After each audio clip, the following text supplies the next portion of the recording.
Nick is a former coworker of mine at Pivotal. He's now at Twitter, fixing all of their problems with his magic scaling sprinkles. And he's going to tell you all of their secrets today. All right, this is working? Okay, cool. So hi, my name is Nick Kallen, and I'm a service engineer and architect with Twitter. And I work alongside a really talented team of engineers, architects, scientists, and operations people to help scale Twitter and implement fault tolerance strategies. You can follow me on Twitter. My screen name's @NK, and there's some interesting open source projects that I'm working on now on GitHub that you can check out.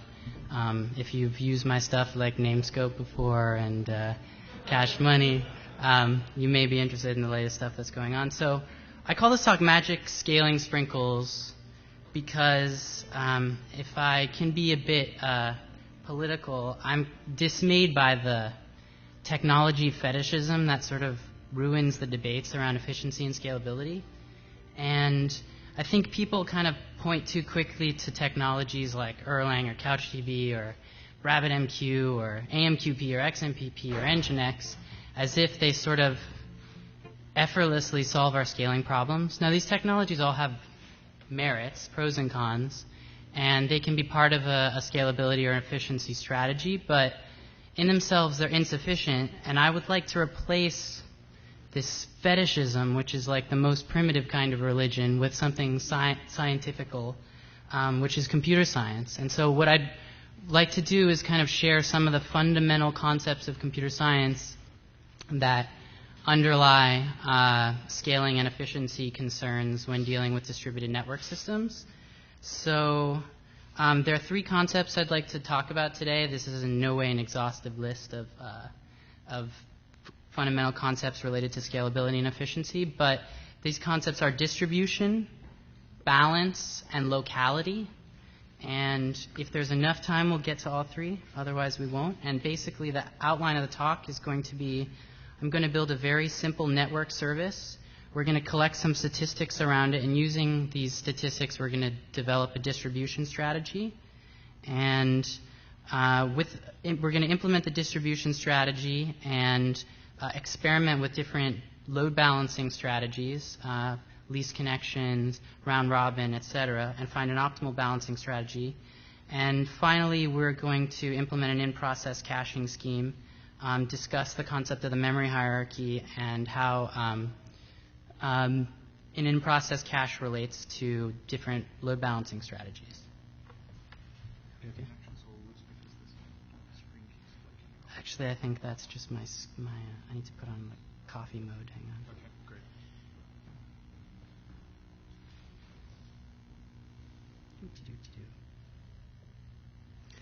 Okay.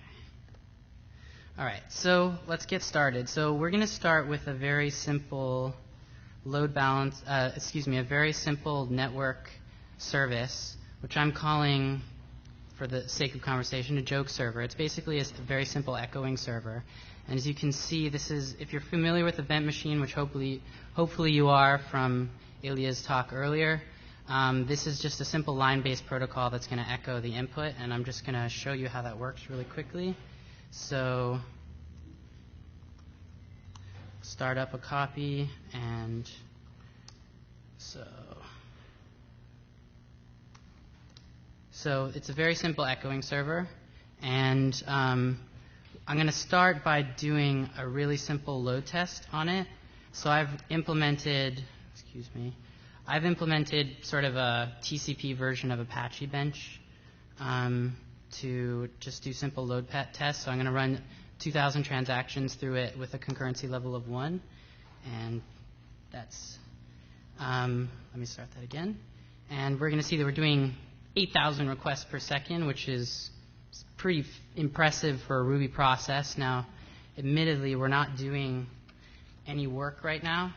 So what I want to talk about first is this word throughput that I'm using in the measurements, and kind of set out the terms latency and throughput and make sure they're really well understood. So is this all legible so far? Yeah? Okay.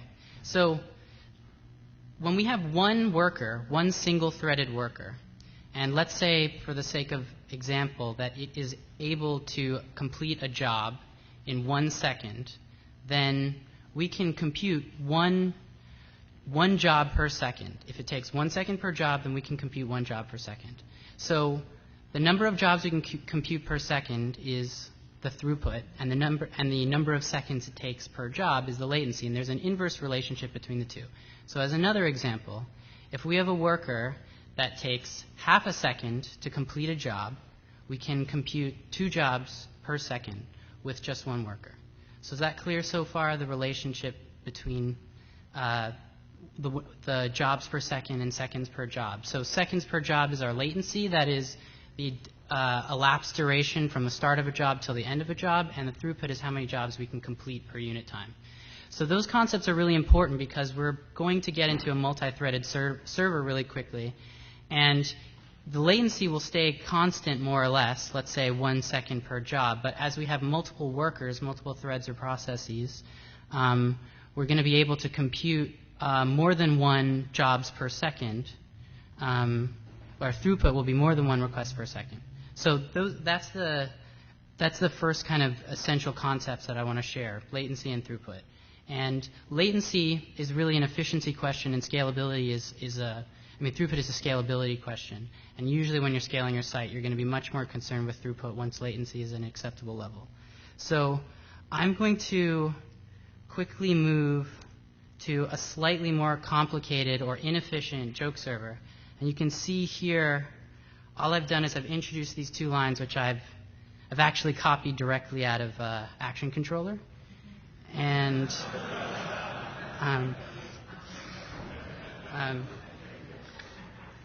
so these are kind of random inefficiencies. They're not actually random inefficiencies at all. In fact, these 2 lines are like very representative of the class of computations that take place in a network system. So the first line is a very hot loop where we're instantiating objects, but we're also making a system call to get the current time. That's what time.now is going to do. So in addition to some very CPU-intensive work in user space, we're going to switch into kernel mode and also make some system calls. So this is a very CPU-intensive line. And the second line, this is just a sleep. So this is hopefully not CPU-intensive. But this is actually a really effective representation of blocking I/O. We're waiting for disk access. We're waiting for a long-running database query or a REST request to some remote networking server or just a local memcache server on the same backlink. So these 2 classes of problems, like CPU time and I/O weight, these 2 classes of computation are basically the 2 building blocks of any network service. And when we come up with distribution strategies for a network service, it's really the ratio of these 2 that we're going to pay a lot of attention to. So I'm going to do a simple load test of this really inefficient network service, and I'm not going to run 2,000 requests because that'll take all 30 minutes. Oops, I need to restart that.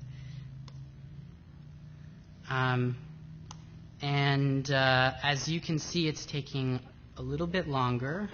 So we're doing our throughput is about 1 request per second, or probably a little bit less, actually, if we were to make a larger sample. And I want to ask the question, so forget the latency. In this case, we can compute the latency. It's just 1 over the throughput because there's only 1 worker. Latency we can deal with later. We have thousands of users who want to access this network service per second. So what do we do? So we need a distribution strategy. So the question I would like to ask is how many of these can we run in parallel? And more precisely, how many of these can we run per machine? And even more precisely, how many of these can we run per core? And that last question is what I want to address right now. So I'm going to add a bit of statistics gathering to the code. So as you can see here, I've added these 2 lines. This is a statistics library called Statosaurus, which we use at Twitter. This is re-implemented a toy implementation of this for the sake of this talk. But basically what we're going to do is we have a unit of work, which is the event loop of our joke server, or of our single transaction. And for each transaction, we're going to gather some amount of statistics, and we're going to log it one line per transaction. And so we use the standard W3C format at Twitter, which is really parsable. It's way more useful than the Rails logs. And so I'm going to walk you through that real quick. So, all right, so if I make a simple request, let's see. Okay, let's start. All right, so I apologize for this being a bit hard to read. Okay, so what we're logging here is a timestamp, a transaction ID, which I'm going to talk about a little bit later. This is really essential to stamp transactions in distributed systems. And on the right, we have 3 measurements of elapsed time.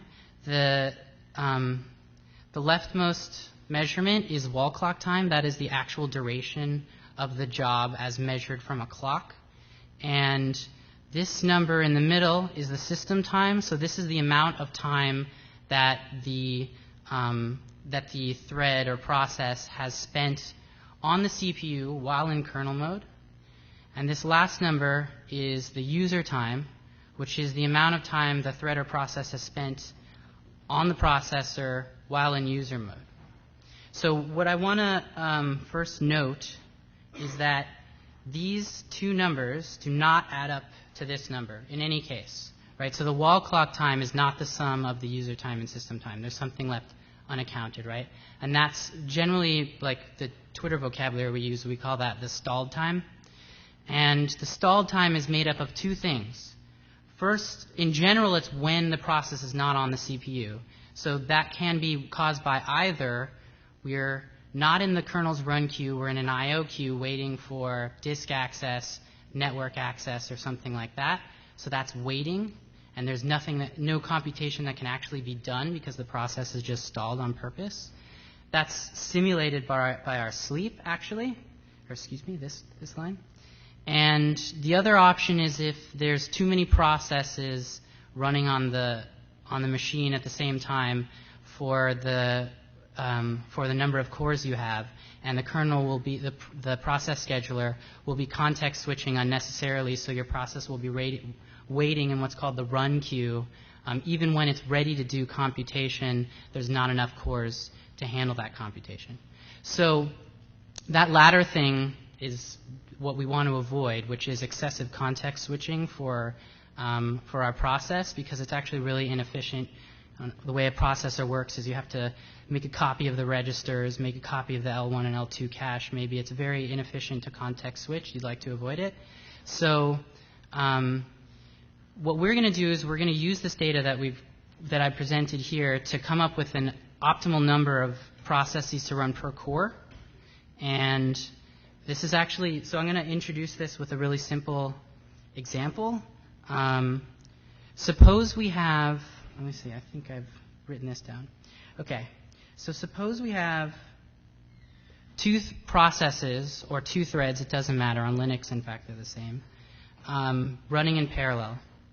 And each process iterates between doing about 0.5 seconds of pure user space CPU work, and then followed by 0.5 seconds of stalled time. And so that's represented here, 0.5 seconds of CPU, 0.5 seconds of stalled. And we have a second thread that's doing the same thing. Now imagine we have 1 core, and we want to schedule these things. So the question is, like, what is the most efficient scheduling strategy for this? And I've shown here in this diagram effectively the x-axis is time. What we can do is we can take the first process and we can schedule it on the core for its half a second of CPU time.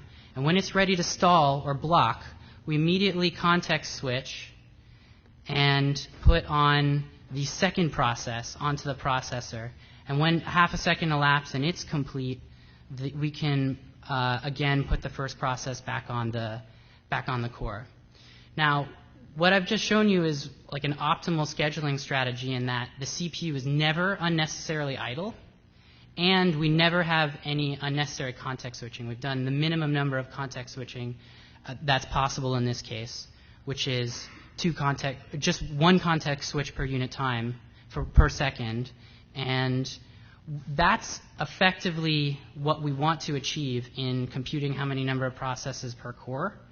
So that kind of optimal number. Now, the example I gave is 50% CPU, 50% stalled, right? So in this example, it's easy to see that you want to run 2 processes per core. Is that relatively clear given the scheduling algorithm I've shown so far? So our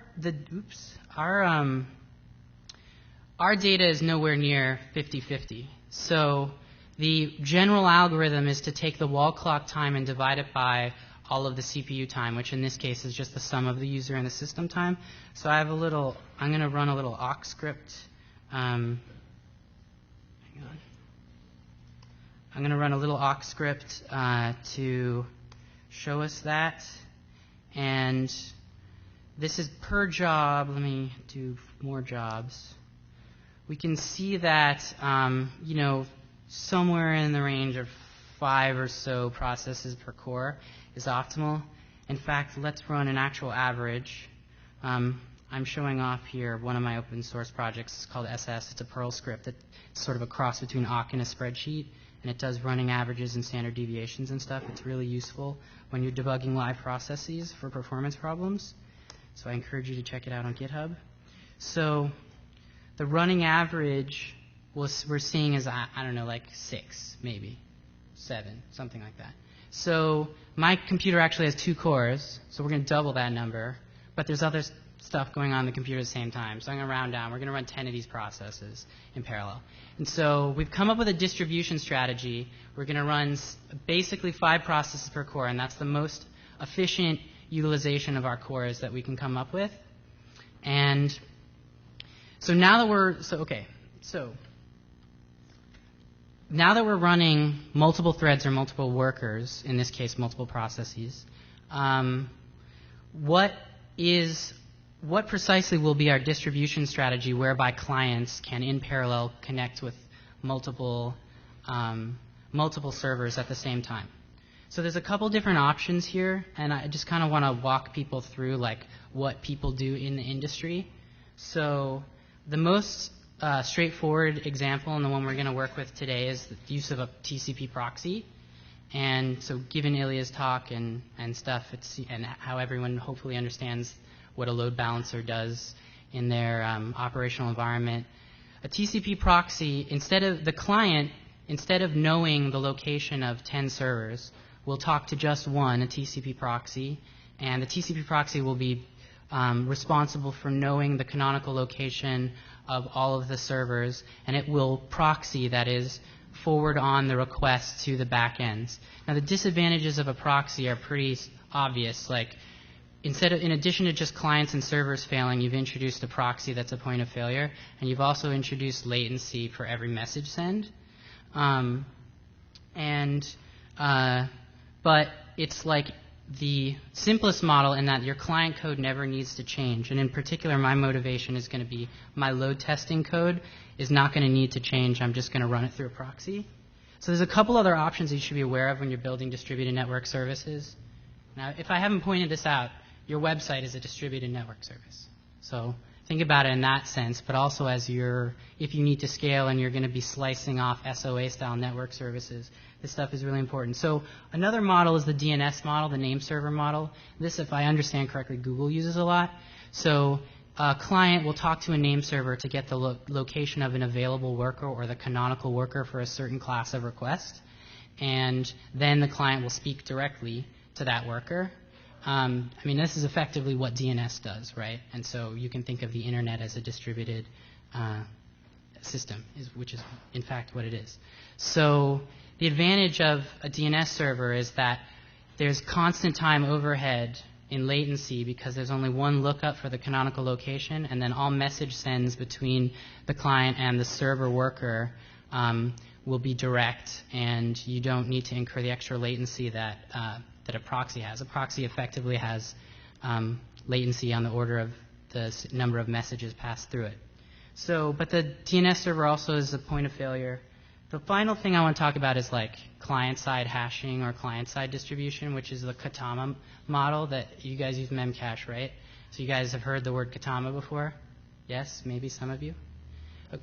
Yes, okay. So Memcache takes a totally different model, which is there's just clients and just servers. And the clients are really intelligent. They know the location of all servers. And the clients are responsible for maintaining persistent connections to the servers and deciding which server to talk to. Now, there's a lot of advantages to that approach. Like, it has the ultimate in availability because there's no other components that can fail. But the disadvantages are at least as significant, if not more significant, which is that if you need to deploy a new configuration, there's no atomic way of doing it because there's no such thing as an atomic deploy across hundreds of clients. The clients can't efficiently load the servers because they aren't coordinating with each other. And in the case of Memcache, the real killer is that because there's health checks, different clients think different servers are down at different times because that's just the way the world works. And this is called network partitioning. And what you end up doing is getting cache fragmentation where different clients think the canonical location for a key is in a different place, and you end up getting inconsistent data. So what we're going to do is we're going to build a simple proxy. So, all right.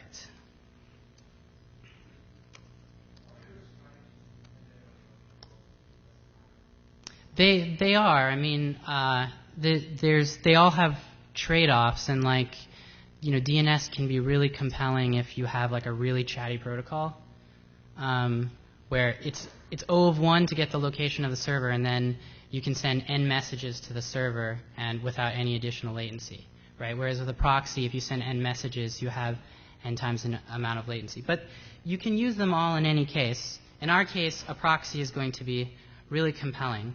So I've implemented a very simple proxy in Event Machine.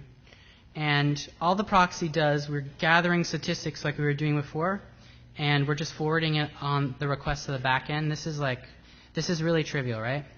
So in a bit, we're going to talk about like different load balancing strategies, round robin, least con, and so forth. And I'll show you the algorithms for those.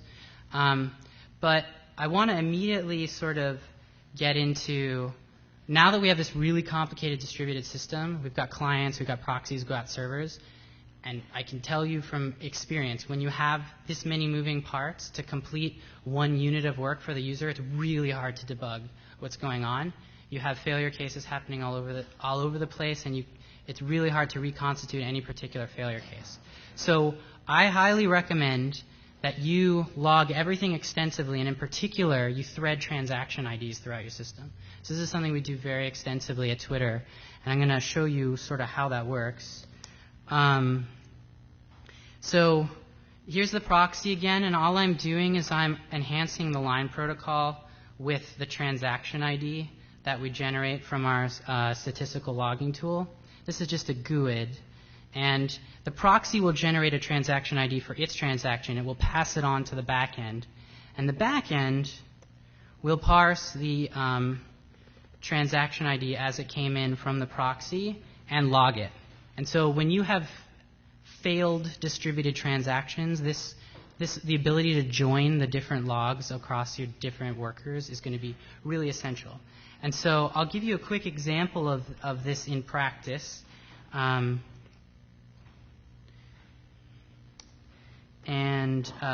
So let's see. If we go through go with a simple random proxy real quick.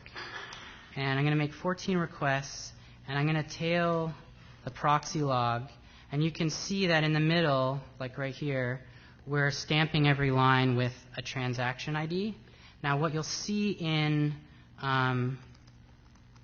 the joke server logs is, sorry, this is a bit hard to see. The rightmost column is going to be the forwarded transaction ID that came from the proxy. And so we can later join these together literally by using join. either in SQL or the join Unix command. Either of these will work. And that's really helpful, so I recommend you do that. This stats library, which I guess is now open source because of GoGaRuCo, is a useful starting point. And I actually recommend that you stamp everything. You put it in your comments for your SQL queries. You thread it through your messaging server. You set an HTTP header, and Apache or Nginx or whatever the hell you're using should parse that header and put it in their logs. You should put it in a meta tag on the client. I mean, like, everything. This is going to help you debug a system when you reach the scale of 1/10 of what Twitter is now. It will be really helpful. Okay, so moving straight along, we're going to talk now about different balancing strategies. And, okay, so I'm not interested in giving a lecture on Event Machine. In fact, I don't particularly like Event Machine. But I've implemented here effectively a threaded proxy server, so we can talk to multiple backends, and that's what this defer line is doing, which you didn't see before. The simplest load balancing strategy is going to be a random load balancing strategy, and it's really trivial. We're going to take a set of servers, and we're going to select a random one. And I'm going to show you some benchmarks of what that means. Let's see. So let's make sure this works. And it is, and it's already quite slow. But this is with a concurrency level of 1, so I'm going to terminate it a little bit early. Let's see. With a concurrency level of 10, hopefully we're seeing... It's not parallel right now. Hang on. Okay, there we go. I had to restart the proxy. So with a concurrency level of 10, we're getting about 4 requests per second.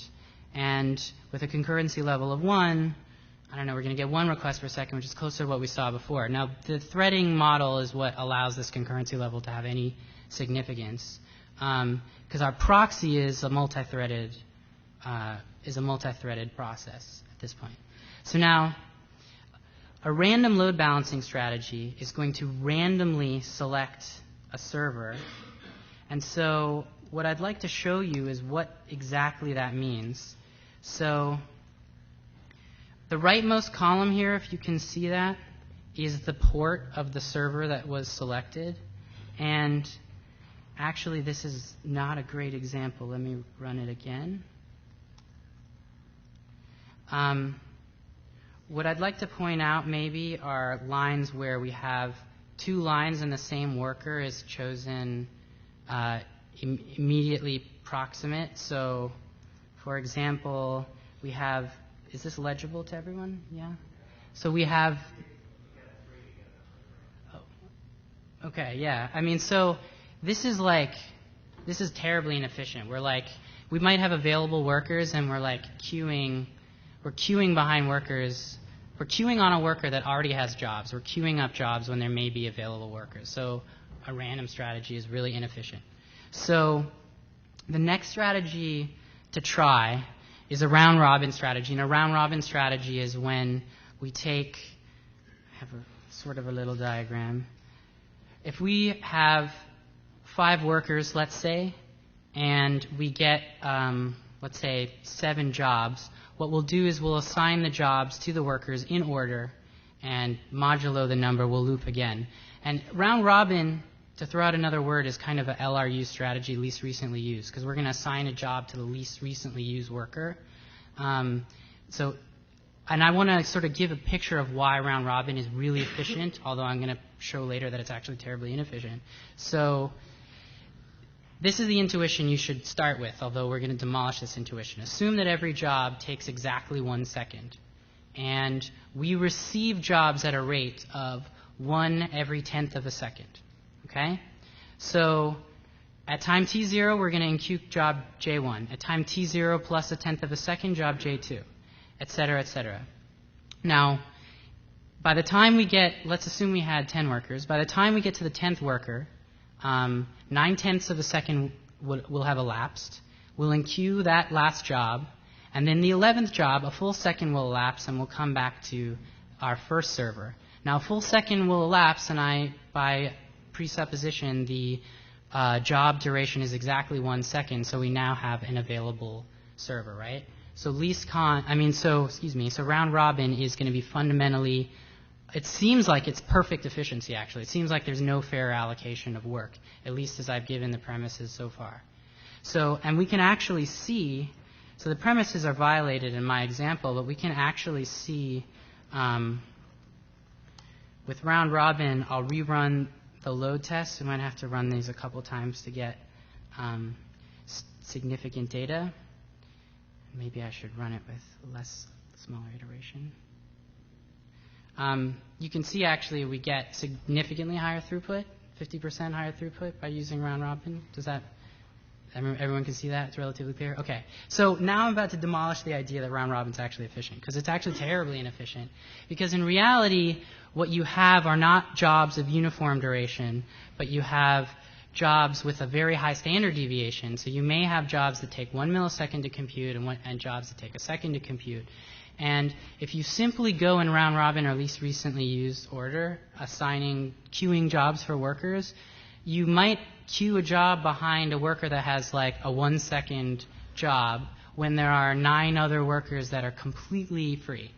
So what we would rather use than round robin is a strategy that looks for the least busy or the most available server. And so there's a couple different names for this, like least connections is like the most standard name, and then by busyness is another name which Apache tends to use.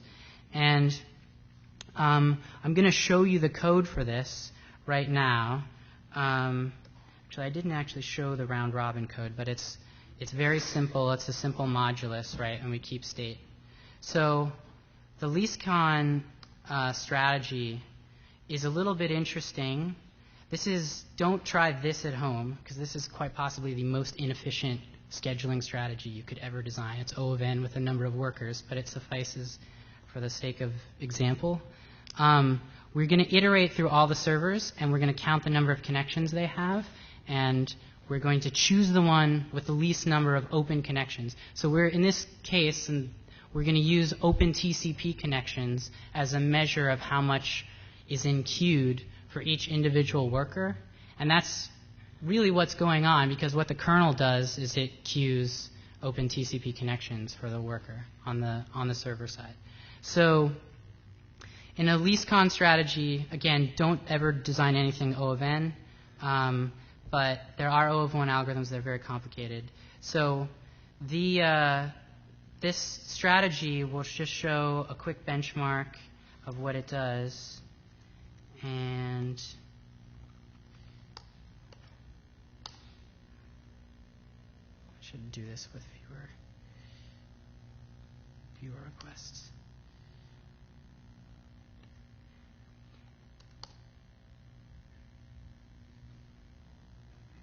It's actually not behaving the way I want it to behave right now. Let's compare this with round robin again, because there's other stuff going on my computer.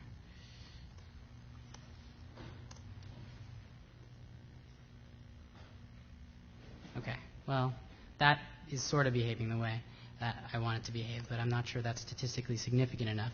But a leastcon strategy in general is going to be, depending on the standard deviation of your work job, some percentage more. And actually, you can see that here. So these are the leastcon, and these are round robin. Okay, so I'm running out of time, I think. I did have a third topic to discuss, but maybe I'll skip that unless you guys want to stay longer. It's up to you guys. Okay, the third topic is locality, which is my favorite topic, and we're going to talk about introducing an in-process cache. This is similar to what you guys might do with memcache, and how that relates to load balancing strategies. Yeah? Okay. All right. All right, so our last step is what I've done here, all I've done is I've introduced memoization into the into the joke server. This should remind you of most memcache interfaces like cache.foo or whatever, or maybe the Rails cache looks like that. I haven't seen it recently. And what we're doing is we're memoizing the work. The efficiency we get from memoization is the thesis that we should never do the same work twice, right? So you can do all the efficiency stuff that we saw in the previous talk, remove all the lambdas and name scope, but the goal is to never do the same work twice, not to be more efficient, right? That's where we get true efficiency from. And so just to show you, to give you an intuition or to explain how this cache works, this cache that I've designed has only 2 slots in it. It can only keep two cells of data in it. And I've done this for the sake of example because in reality, your working set, that is the amount of data you use for a given period of time, is always going to exceed by several orders of magnitude what you can keep in process, if not out of process on another server like Memcache. So really, when we're doing any sort of caching strategy, we need to think about how the ratio between the working set and what we can actually cache. So in this case, we're going to cache 2 keys. Now, in this particular code, there's going to be 10 classes of requests. So 1 to 10 are going to be our requests, and this is sort of what we're forwarding onto the socket. And if we can keep only 2 values around, roughly speaking, our cache hit ratio is going to be 20%. Now, it's not exactly 20%. It's going to be more than 20%. You can do the math. You can do something like, if I just received a 1, what are the odds that I'm going to receive a 1 again? 1 in 10. If I received a 1 and a 2, what are the odds I'll receive either a 1 or 2? 2 out of 10. Those possibilities aren't mutually exclusive, et cetera, et cetera. So it's going to be somewhere between 20 and 30%. We can actually run a simple experiment, restart the joke cluster, and do a round-robin strategy, and can actually watch, hopefully, while this is going on. So right now, because of the randomness of the data, we're seeing, I don't know, less than 20%, but maybe it's about 20%. I mean, I can compute the average and figure it out, but 20% is some efficiency. We'd see some efficiency gains in our benchmarks of throughput, or actually this is our benchmarks of latency. But what we really want is something like 100% or 99% cache hit rate. Like, if you're Facebook and maybe even Twitter, like, if your cache hit ratio isn't 99% or isn't greater than 99%, that 1% of cache miss is going to take down all your databases or whatever. Right? Or it's going to take down all your web servers by overloading the CPU. So what we can do is try and achieve a sort of locality, that is, for a certain class of request, we're going to try and associate it in space with a certain class of server that's optimized for that class of request. I use the word locality because the idea is that, in this case, it's like locality in space, but there's also locality in time, and that's the idea underlying like LRU strategies. But just let me give you an example. If you have like a tape backup and you're writing always appending to the end of the tape, you have locality in physical space. And that's significantly faster than if you're scanning all over the tape to do writes, right? Because the seek time of the tape is really expensive. Hard drives are exactly the same thing. So if you have a MySQL database and you have a table and you're constantly doing inserts into the table at the end, let's assume you have no indices, it's going to be you're going to have incredible locality of space on the hard drive because modulo disk fragmentation, you're going to be writing contiguous blocks on the disk as you do inserts into a table. In contrast, if you're doing updates to a table all over the table, like every time a user logs in, you update their last login at or their IP address or something, you have no locality. You're going to be scanning all over the disk. Okay, so this concept of locality is really generally applicable in computer science, and what we're going to leverage here are 2 forms of locality. Our cache is keeping the data near the code, so that's spatial locality. And finally, we're going to try and come up with a load balancing strategy that associates certain classes of requests with certain servers that are optimized for serving that class of requests. That is where the cache hit ratio is going to be highest. So I'm going to introduce a sticky load balancing strategy. So this is just like sticky sessions, which is sort of a taboo topic in our Rails share nothing architectures. But sticky sessions are actually like a fundamental performance optimization, and you should do it when you need efficiency, I think. And the idea, anyway, that we have share nothing architectures is kind of bullshit, because, like, what's our database, what's our memcache, if not share something, right? So if we introduce sticky sessions,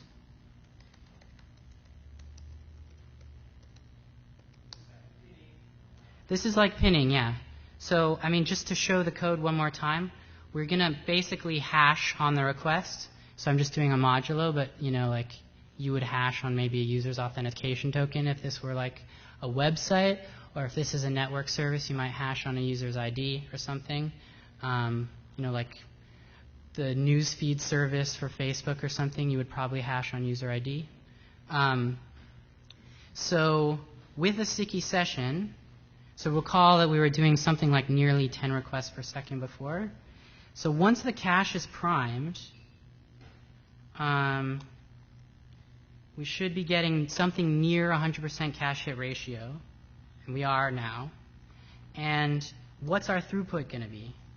Like, let me get some better data, because it's 2 orders of magnitude faster, right? Okay, so this is an efficiency optimization. This is about improving latency, but obviously the relationship between throughput and latency is, you know, inverse, although multiplied by the number of workers. So if we can improve latency, we can improve throughput.